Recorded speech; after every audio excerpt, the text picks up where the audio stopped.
All right, welcome in. You gotta bear with me. It's 1:23 in the morning, but I had to do this story. I did one on the fella Paul Ingrassia, I believe his name was.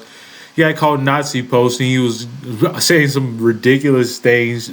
Ridiculous isn't even the word. They were fucking racist things in a text message. It got leaked, of course, and these Republicans are sniping at each other.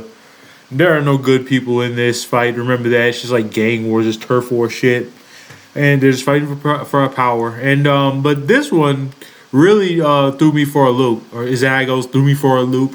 But yeah, I watched a video on it earlier, and it shocked me. Like few things, shock me in today's world, but this one, like people just outright saying slavery was a good thing. I didn't have that on my bingo card, and I laughed because it's so absurd. It's not funny, but I laughed to hide the pain. And I went absolutely off in the video I did earlier about the Nazi posting guy. I can't do that right now. It's like I said, it's 1:30 in the morning. I'm just trying to read this article straight through, but I gotta get this story in because I don't want to forget. But man, this is wild. MAGA influencers and the okay, I didn't do a title. Sorry, this is a good article. These far-right influencers are all in on chattel slavery. MAGA influencers and a GOP operative have been offering defenses and outright endorsements of slavery in recent weeks. That's how far we've fallen as a country. I'm exhausted with this shit. A strain of explicit pro-slavery sentiment is coursing through the outer extremes of the MAGA movement. Outer extremes, yeah, that we know about. Operatives and influencers align with the movement, which has made the treasonous Confederacy into a cause celebre, and sought to keep the history about the brutality of chattel slavery out of public view, have been documented in recent weeks, offering wholehearted defenses, if not outright support, for the idea of owning other human beings. Let me just say something right now. I gotta go off a little bit. Black people, African Americans, we will never be slaves again. You know why? Because we have a thing called firearms. And we will protect ourselves. Believe that. You know what they say? Fuck around and find out. I don't think you will. Joshua Haynes, a far-right podcast host and former pastor at Defense Secretary Pete Hegseth's church, who argued that the fall of the pro-slavery Confederacy inflicted long-term damage to the nation, went on a rant last week saying the institution of slavery is not inherently evil.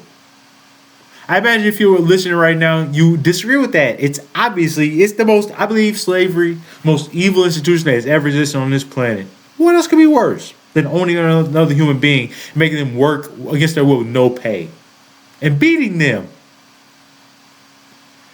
That it's not inherently evil to own another human being. Like he's saying, it's not inherently evil to own a human being. This guy needs to be locked up. He needs to have his hard drive checked, have his basement checked. He's a fucking freak.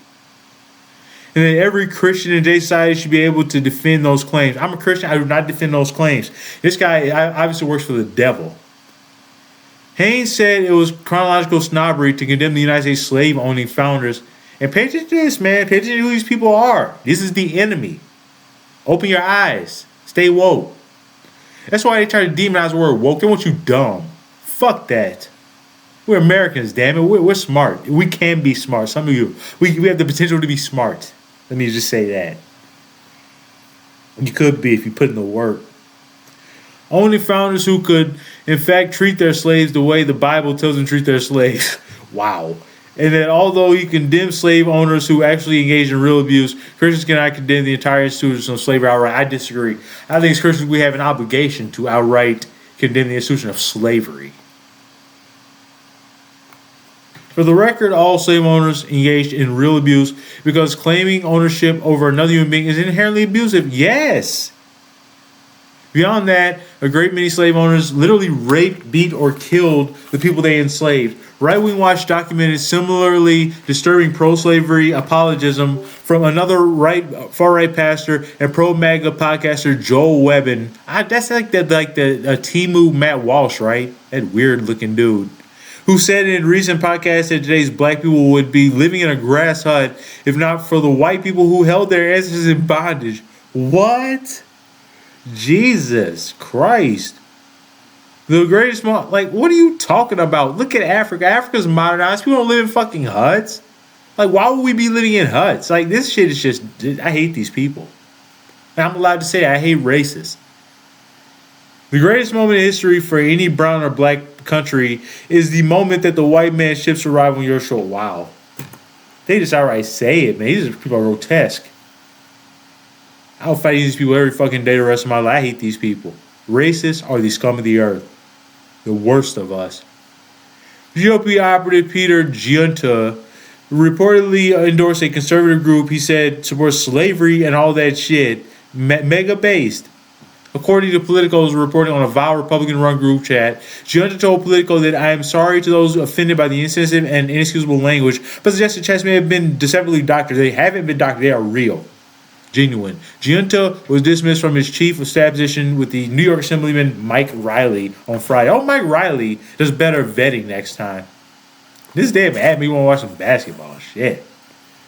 And in at least one example, the MAGA movement's fascination with slavery appears to... Oh, and by the way, they call basketball monkey ball in that chat. Slavery appears to be not merely about relitigating the past, but setting the path for the future. Earlier this month, Media Matters captured pro-Trump streamer Zach Hoyt, don't know him, who goes by the name... Oh, it's Asmongold. As online saying federal agents enacting Trump's anti-immigration crackdown shouldn't harm protesters only because I would want to utilize their bodies for what? What? But this guy has like 5 million followers, man. This world is sick. Why do people follow such immoral monsters? What is wrong with who's raising young men these days? I think God everything was raised right. You people are sick. I would never listen to an Asmongold because I have fucking common sense and self-respect. That's the only reason, said Asmongold, who has vocally supported Trump's authoritarian mass incarceration plan. This is a good article. Jayon Jones, he killed it. I love this article. You tell it like it is. All of this is important context for Americans to consider the next time they see a Confederate flag waving at a Trump rally, or the next time you hear Trump administration tout its efforts to lionize Confederate generals. Is that it? All right, man. Everything else just adds. They want me to take Tai Chi. All right, guys. Love you. Reject racism, man. You should have to say it these days, but I think you have to. Like, there are people literally endorsing slavery now. We are heading down a dark road. We got to fight back against these people, and we're going to win.